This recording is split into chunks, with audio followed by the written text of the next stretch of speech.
बदलापूर मध्ये RSS वाल्यांची एक नामवंत शाळा,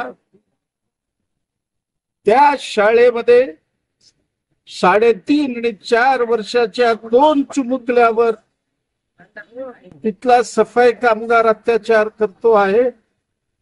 खरं म्हणलं तर त्या ठिकाणी महिला असायला पाहिजे. अत्याचार केल्यानंतर हे प्रकरण दडपण्याचा प्रयत्न झाला. आई वडील पोलीस स्टेशनला गेले. 13 तास त्या पोलीस स्टेशन मध्ये होते. वाचवण्याचा आटोकाट प्रयत्न त्यांनी केला. याचा संताप संपूर्ण बदलापूर मध्ये पसरला. सोशल मीडियावर हजारो अशा पद्धतीचे मेसेज यायला सुरुवात झालं आणि बदलापूर मध्ये लोकांनी बंडच केला. भारताच्या इतिहासामध्ये 75 सालानंतर 11 तास रेल्वे बंद असलेलं पहिल्यांदा मी बघत आहे. 25-30 हजार माणसं त्या रेल्वे ट्रॅकवर होते आणि त्यांची मागणी एकच आहे, शासनावर आमचा विश्वास नाही, प्रशासनावर आमचा विश्वास नाही, कोणावरही आमचा विश्वास नाही, फाशी द्या. याची भयानक मागणी लोकांनी त्या ठिकाणी केलेली आहे. मुख्यमंत्र्याच्या अपिलाला लोक ऐकायला तयार नाही. स्वतः त्या ठिकाणी गिरीश महाजन 3 तास होते. कोणी ऐकण्याच्या परिस्थितीत नाही. शेवटी लाठीमार, अश्रुधूर.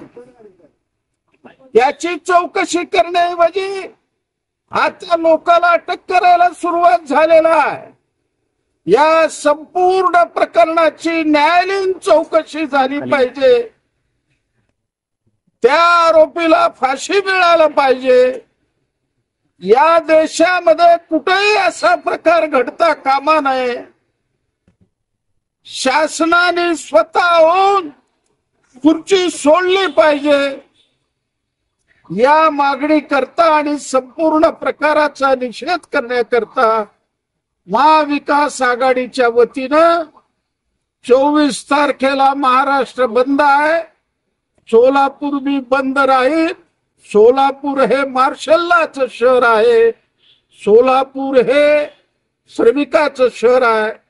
त्या दिवशी महाविकास आघाडीच्या वतीनं सोलापूर शहरातल्या नागरिकांना, श्रमिकांना, व्यापाऱ्यांना, दुकानदारांना, कॉलेजच्या व्यवस्थापकांना सगळ्याला आमचे हात जोडून विनंती राहणार आहे, 24ला कडकडीत बंद करा आणि ही प्रवृत्ती पुन्हा उफाळता कामा नये. केवळ बदलापूर नाही आहे, कलकत्त्यामध्ये सुद्धा अशी घटना घडली, ठाण्यामध्ये सुद्धा अशी घटना घडली, त्या ठिकाणी अकोल्याला सुद्धा अशी घटना घडली. तासाला 4 घटना घडू लागलेल्या आहेत. भयानक परिस्थिती महिलावर आहे. आणि आज मी आरोप करतो आहे पंतप्रधान मोदीवर, तुम्ही आल्यापासून दुप्पट झालेला आहे. कारण काय?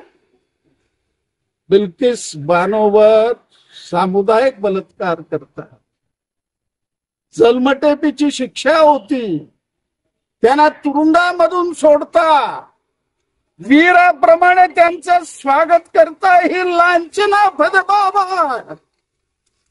आणि तुम्ही अशा पद्धतीनं प्रोत्साहन दिल्यामुळं या घटना घडू लागलेल्या आहेत. कोणाच्याही घरात घटना घडेल म्हणून आम्ही एकजुटीने येणार. आम्ही शासनाला सांगितलं